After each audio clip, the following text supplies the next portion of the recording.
যে কোনো রাষ্ট্রের সাথে দুই দেশের সম্পর্ক রাষ্ট্র রাষ্ট্র সম্পর্ক হয়। আমাদের সাথে গত 15.5 বছর ছিল ভারত শেখ হাসিনা সম্পর্ক।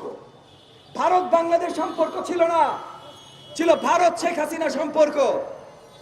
রাষ্ট্রের সাথে ব্যক্তির সম্পর্ক, এবং ওই ব্যক্তি শেখ হাসিনা সেই ভারতের মানুষ, ভারতের লোক হয়ে, ভারতের দোসর হয়ে কাজ করেছে 15.5 বছর। তাহলে রাষ্ট্র রাষ্ট্র সম্পর্ক কি ছিল ভাই? কিচ্ছু ছিল না।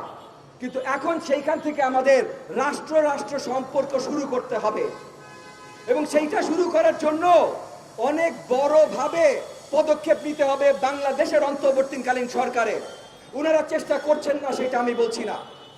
আপনারা খেয়াল করবেন 5ই আগস্ট যখন এই যে হাসিনার সরকার আমরা টেনে নামাতে সক্ষম হলাম, তারপরে 6, 7, 8 আগস্ট ভারতের ফরেন পলিসি, ভারতের ফরেন সেক্রেটারি জয়শঙ্কর বাবু সে কি ধরনের কথা বলছিলেন, অনেক নরম সুরের কথা বলছিলেন।